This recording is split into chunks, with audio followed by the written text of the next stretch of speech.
네, 여러분. 이제 우리 두 번째 타임을 갖겠습니다. 자, 그래, 지금 이사에 대한 이제 책임을 이제 공부할 차례입니다. 이제 이사의 의무, 이제 지켜야 할 의무, 그 다음에 거기에 이제 따르는 책임들 이제 공부하고, 이제 이사회하고 대표이사 이렇게 좀 진도를 나가보도록 하겠습니다. 자, 그렇게 아시고, 이제 화면을 다시 한번 제가 공유를 해드리겠습니다. 자, 그래서, 보시면, 우리 이제 이사의 책임에 대해서 이제 설립 시에 발기인 책임하고 우리 비교를 하면 참 이해가 됩니다. 그래서 우리 앞에 배웠던 거 여러분 이제 생각해 보시고, 이사가 이제 회사에 대해 책임이 회사의 업무 집행에 관한 손해배상 책임이 있고, 신규 발행 관련된 자본 중실 책임을 부담하는가에 대해서 이제 우리 나눠볼 수 있습니다. 우리 이제 회사에 대해서 이제 손해배상 책임을 이사가 이제 보통 이제 법령이나 법령은 아시죠? 법률과 명령, 법령과 정관, 회사의 자치규범 있죠? 예. 이 법령과 정관에 위반되는 행위를 한 경우에 임무를 게을리한 경우에 회사에 대해서 그 이사는 연대해서 손해를 배상해야 된다. 그 이사가 이제 임무를 게을리한 경우에 회사에 대해서 손해를 배상해야 된다. 알았죠? 다음 법령이나 정관 위반 행위로 손해배상을 2012년에는 고의 가실을 구비한 가실 책임으로 보고 있다 이 말입니다. 그래서 이렇게 했을 때 고의 또는 가실이 있어야지만 본다. 이게 무과실 책임이 아니다 이 말이에요. 알았죠? 그럼 이런 책임에 대해서 이사의 책임은 언제까지 책임이 계속해야 되냐? 그 책임 우리가 10년간 우리가 행사하지 않으면 소멸된다 이 말입니다. 그래서 10년 동안 무사히 지나가면 책임이 없어진다 이렇게 보시면 됩니다.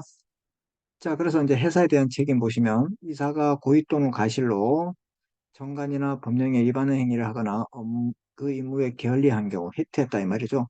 이사는 회사에 대해서 연대에 손해배상 책임이 있다 이 말입니다. 회사에 대해서 연대해서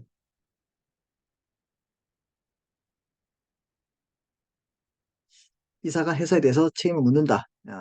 전항의 이사의 결의에 의한 것일 때 찬성한 이사도 그렇다. 이 결의가 있었어요. 이런 책임을 묻는 결의에 찬성한 이사도 똑같다 이 말입니다. 전항의 결의에 참가한 이사로서 이 일을 한 기재가 의사록에 없는 자는 찬성한 것으로 추정한다는 말은 추정하시죠? 네, 일단 그렇게 본다 이 말입니다. 그렇게 같을 거라 98% 아마 그렇게 했을 거라 이렇게 본다 이 말이죠. 그래서 어, 이 일을 한 기재 의사록이 없는 자가 그 결의에 찬성한 것으로 본다는 말은 이 사람이 반대 증거가 있으면 이 찬성이 깨진다 이 말입니다. 자, 그래서 이제 이사에 대한 책임이 있고, 그 다음에 자본 충실 책임이 있죠. 얘는 이제 자본 충실은 우리가, 가장 중요한 책임이 무과실 책임이었어. 기억나시죠? 총주주의 동의로 면제 불가능이에요. 그래서 인수담보 책임과 납입담보 책임이 우리의 설립 시에는 있었죠. 그렇죠? 예, 그런데 이 회사 성립 후에 이사에 대해서는 인수담보만 책임 묻고 납입담보는 이렇게 안 합니다. 이거 왜 그럴까요? 이런 책임은?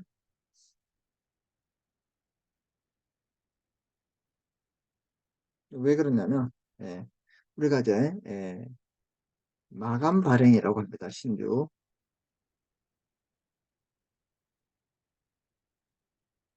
마감 발행. 즉, 우리가 이제 회사를 만들 때, 여러분 기억하시면, 이제 전액 인수와 전액 납입, 이렇게 자본 충실 책임, 인수담보, 납입담보, 이게 자본 충실 책임, 발기인의 자본 충실 책임 기억나시죠? 그렇죠. 발기인의 자본 충실 책임이 기억나시는데, 거기에서 무과실 책임이다, 이 말이에요. 그 두 가지를 다 있어야 되는데, 지금 이제 신주를 발행한다는 말은 회사가 경영이 안 좋아지고 새로운 자본을 투입하는 거 아니야. 이랬을 때 100만 주 사기로 했는데 돈은 100만 주만큼 안 들어오고 90만 주만 들어왔어. 그럼 그걸만 90만 주를 하고 넘어간다 이 말이야. 왜? 일단 급하니까. 자본이 어떻게 해요? 급하니까 그것만 하고 간다. 이거 마감 발행이라 하죠. 그래서 책임도 자본 충실 책임을 부담하는데 이사가 인수 담보 책임을 묻고 납입에 대한 담보 책임을 묻지 않는다. 이거 되게 중요합니다. 음, 그래서 이런 내용들은 설립 시 발기인의 자본 충실 책임과 비교가 됩니다. 알았죠? 그 설립 시 발기인의 자본 충실 책임은 둘 다 있어요. 인수담보와 납입담보. 다 잊어먹었어요, 벌써? 아니죠? 네, 다 있어야 됩니다. 자, 그 다음에 이사의 제3자에 대한 책임. 자, 지금 회사에 대한 책임이죠? 회사에 대한 책임. 얘는 제3자에 대해. 자, 지금 우리 하고 있는 게 이사의 책임이에요. 우리 이제 옛날에 배웠던 거 한번 볼까요? 여러분.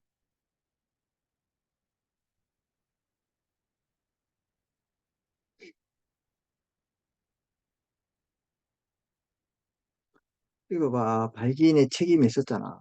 회사에 대한 책임, 제3자에 대한 책임. 자본 충실 책임, 인수, 담보, 무과실 면제 안 된다. 얘는 이제 가실 책임이면 면제된다. 그렇죠? 100% 동의가 있으면 된다. 얘기했잖아. 제3자에 대해서는 이게 중과실에 있을 때 된다. 그러면 회사가 성립되지 않았을 때는 무과실 책임. 뭐 이게 이런 것들이 있잖아. 지금 이걸 배우고 있는 거예요. 발기인에 대해서.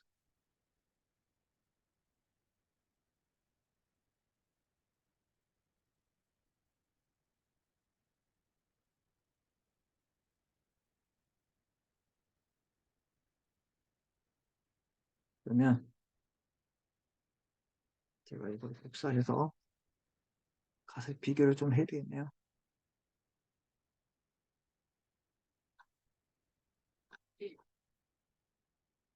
지금 여기를 하고 있는 여기, 여기.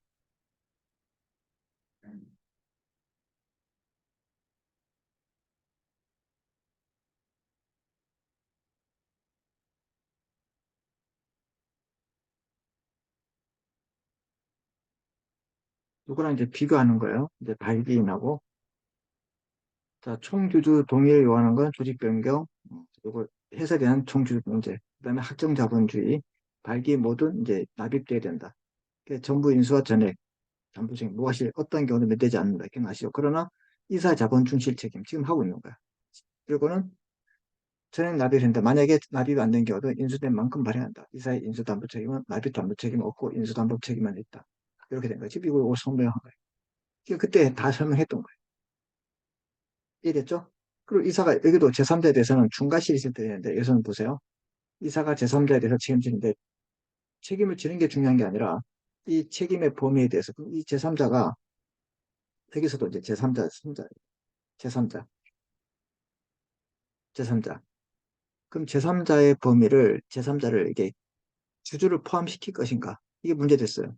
그래서 직접 손해에는 주주 또는 주식 인수인이 포함되고 간접 손해에는 견해 대립이 있다. 그 직접 손해에는 어떻게 된다? 직접적인 손해는 주주 인수인을 포함시킨다. 게 우리 입장이에요. 근데 간접적인 손해는 뭐 이렇게 견해 대립이 있어요.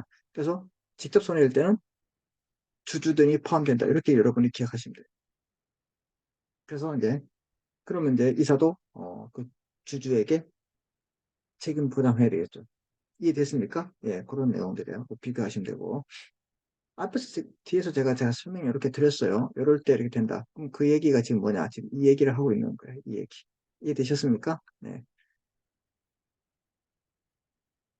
어, 그리고 이 사실상 이사, 업무 집행 이제 지시사인데 이사가 아니면서 너 명예회장 앞에 우리 이제 이런 사람들이 나중에 이제 뭐가 되냐면 이제 이사가 아니면서 명예회장이나 회장, 사장 이렇게 등의 이사 업무 지시하거나 경영 사실을 행사하는 자를 회사 및 제3자에 대해서 이사와 연대로 배당하면서 우리가 이제 사실상의 이사 책임제도예요.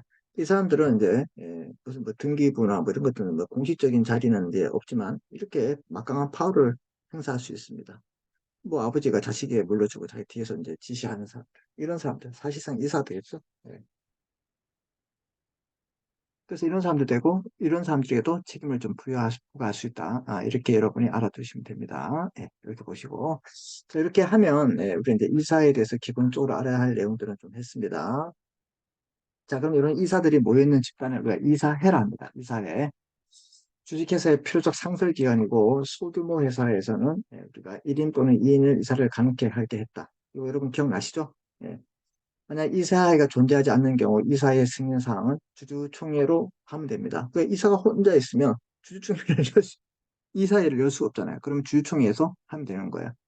이사회 결의가 있는 대로 명시된 규정은 주주총회 소집 통지가 있는 대로 보기 때문에 문제를 해결하였다. 그래서 그렇게 이사회가 없으면 주주총회에서 할 수 있다. 이렇게 해서 이제 모든 문제들을 다 해결했다. 이렇게 여러분이 이제 이해하시면 됩니다. 자, 그럼 보세요. 이사의 권한. 보통 이제 우리 이제 그 소규모 회사가 아닌 보통 회사는 뭐예요? 3인 이상이기 때문에 이사하게 있겠죠. 업무 집행에 대해서 의사를 결정할 수 있는 곳과 업무 집행 감독권이 있는 게 특징이에요. 그래서 의사 결정하는 것은 이해가 되지만 업무 집행을 감독한다. 자기가 일을 하고 자기가 이렇게 하면 자기 모순에 빠진다 얘기했잖아요. 그래서 이제 집 들어온 제도가 집행임원 제도예요. 집행임원 제도. 얘는 업무 집행의 독립성을 가진 기관으로서 업무 집행 감독 기능을 강화하는 거야. 자, 이게 무슨 말인가? 쉽게 말하면 이제 이렇게 좀 배우겠지만 이게 무슨 말인가?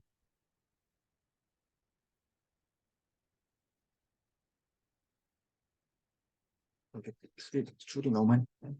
이게 무슨 말인가?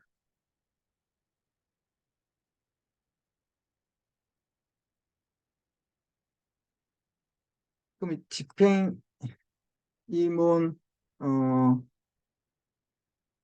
집행임원 설치 회사에 이사회가 있을 거 아니야.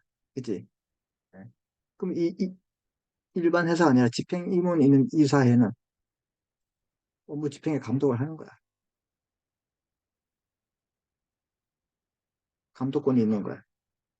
그러면 이 집행임원 설치된 회사의 이사회에서 의사결정권은 있냐 없냐? 이거 별도로 주지 않아요. 그 업무 집행 의사결정권은 집행임원 제도가 이해됐죠? 무슨 말인지? 예.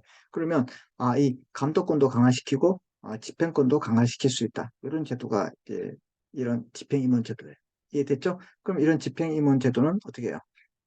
이 집행임원들이 모여 있으면 이 집행임원에서도 대표자를 뽑을 수 있어? 그치? 대표 집행임원이 있지. 이 대표 집행임원이 거의 대표이사 같은 급이 된다 이 말이에요. 그래서 집행임원 제도가 있으면 대표이사 제도를 둘 수 없는 이유가 그런 이유예요. 이해됐습니까? 네, 좋습니다. 자, 그래서 이런 것 때문에 새로 들어왔어요. 이해됐죠? 그래서 그러면 이제 어, 이 집행임원 제도가 없는 이사회에서는 의사결정권과 업무 집행권 둘 다 갖고 있는데 집행임원 제도가 있는 이사회에서의 역할은 업무 집행 감독권을 갖고 의사결정권은 이 집행에 대한 의사결정권은 누가 갖느냐? 집행임원이 갖는 거예요.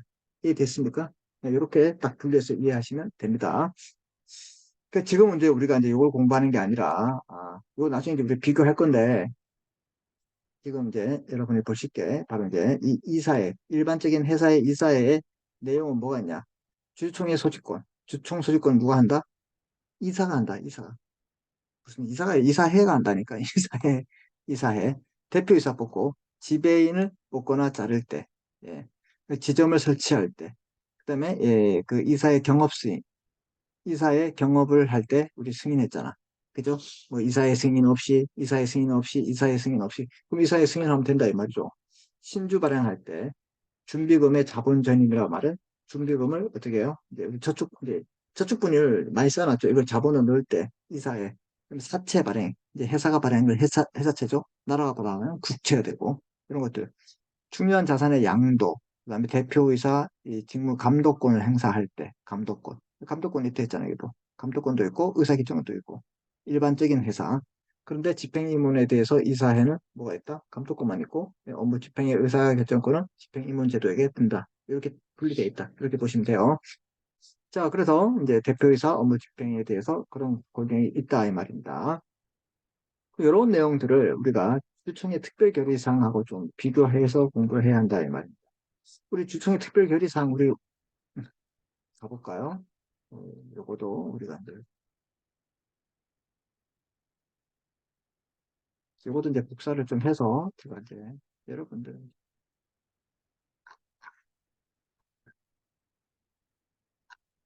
우리 앞에서 배웠죠? 여기 특별결의사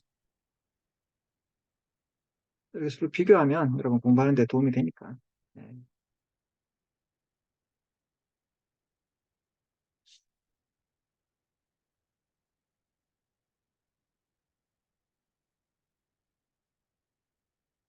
이렇게 하시고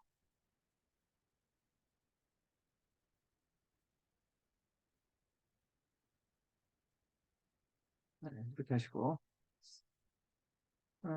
뭐 이런 것들은 그냥 이제 복사를 또 해가지고 이제 이렇게 다시 한번 가보겠습니다.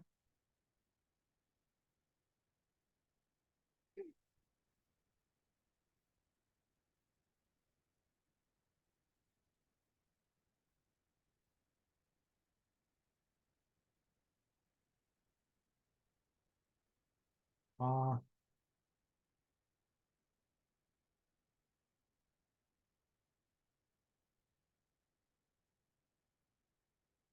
아유, 여러분 좀 보세요. 좀 이제 결의 요건, 이제 결의 사항 이런 것들 여러분 좀 비교해서 보시라고 제가 이렇게 놔뒀어요. 알았죠? 이렇게 보시면 됩니다. 이해되셨죠? 네, 좋습니다.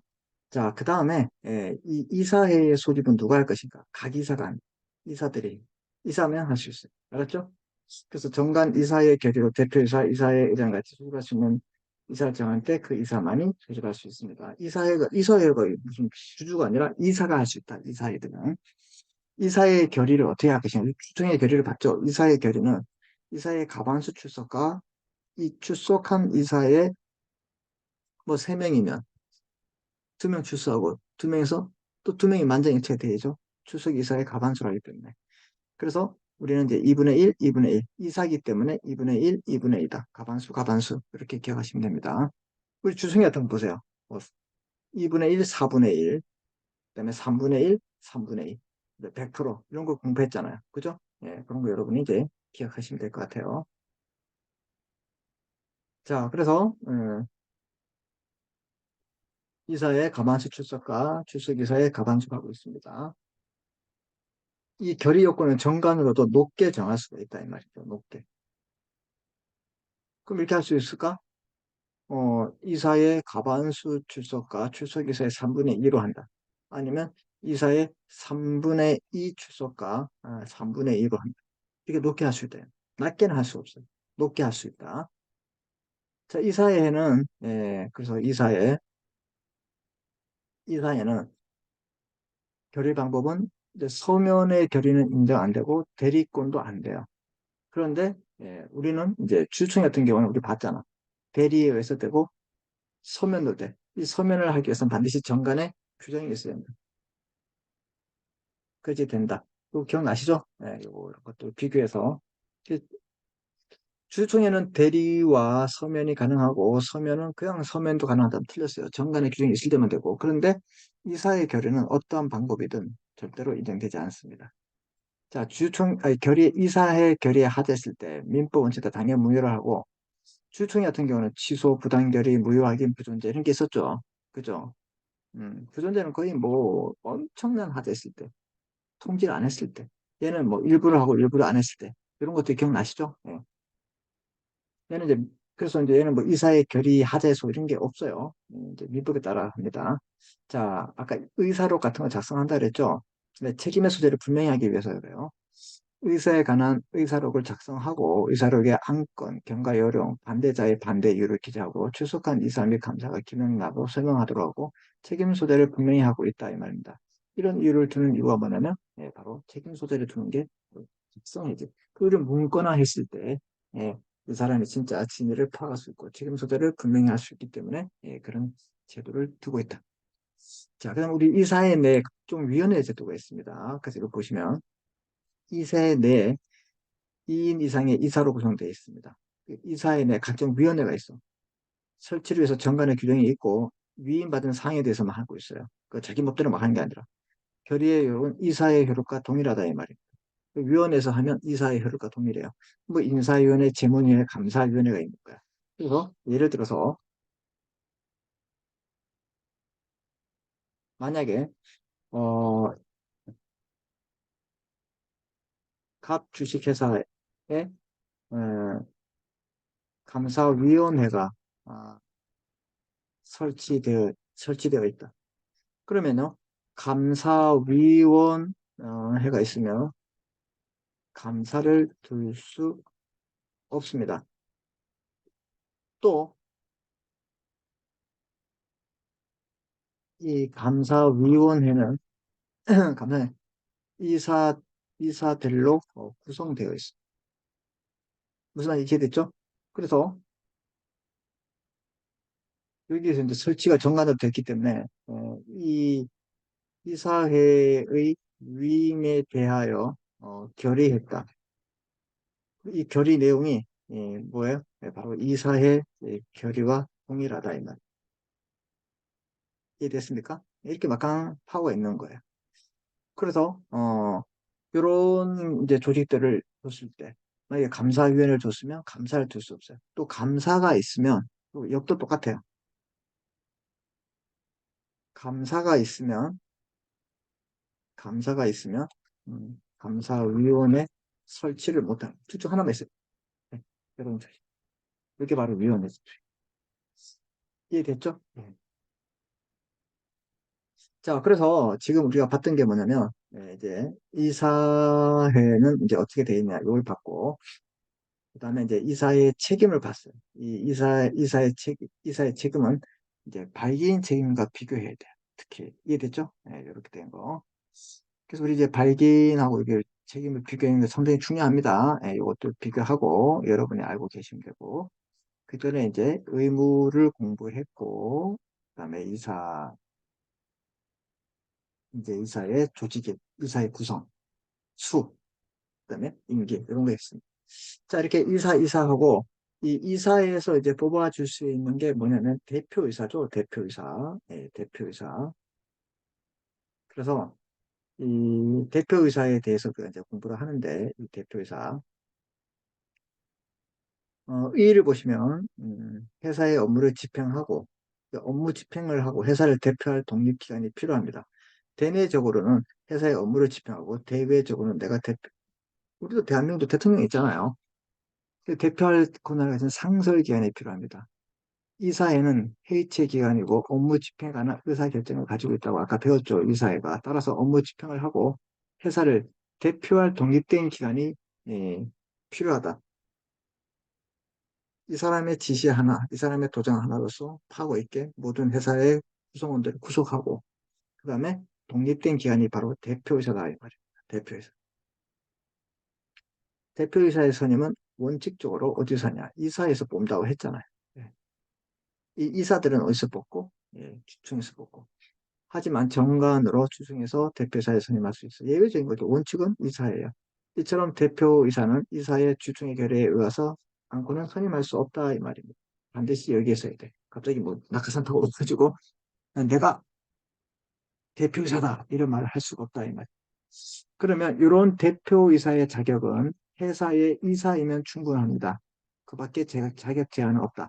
그럼 대표이사의 자격은 반드시 뭐야? 이사여야 돼. 이사여야 됩니다. 정관으로 대표이사의 자격을 정하는 것은 무방하고, 그럼 대표이사의 자격에 대해서 이사이하고 뭐 주식을 몇 개 가지고 있으면 되고, 아니 주식을 없애야 된다. 뭐 이렇게 정할 수 있어. 그건 자치규범이기 때문에 대표이사의 수에 대해서는 제한이 없으므로 아무런 제한 없고 이름도 좋고 순도 좋다. 이게 뭐냐면 이제 공동 대표이사예요. 이해됐습니까?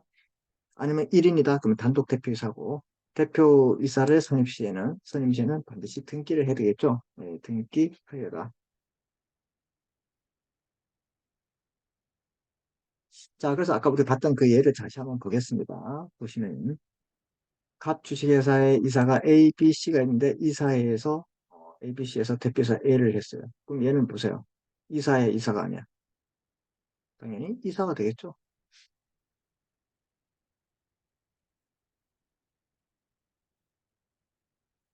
음. 그럼 대표이사 A가 이사라. 이 노란색은 이사를 말하고 있죠. 그럼 얘가 업무 집행을 하고 대표권을 갖습니다. 업무 집행, 대표. 업무 집행권과 그 회사의 대표권을 갖습니다. 그래서 이걸 어떻게 되냐? 대표권 등기가 아니라 대표이사 등기를 이런 내용들이 다 있어요. 아, 이 회사의 대표이사는 이사 A구나. 만약 A가 이사직을 상실하면 A사, 대표이사는 다른 게 없어요. 무조건 이사여야 돼요. 근데 이사직을 박탈당했어. 잘렸어.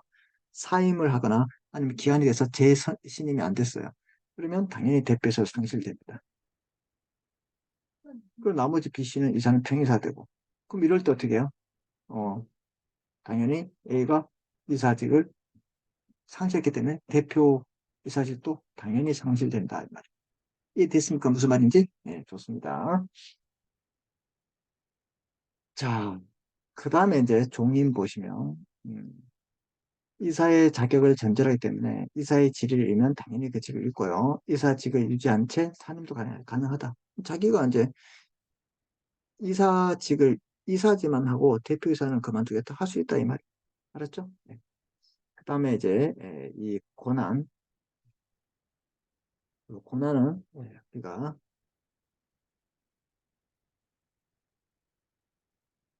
이제 브레이크 좀 하고 세 번째 타임에서 다루도록 하겠습니다. 아셨죠? 여러분 어떻게 잘 따르고 계시죠? 예, 어려운 거 없으니까 그런 것도 여러분 많이 좀 아셔야지 여러분 서로 앞에 도움이 될 것 같아요. 알았죠? 네.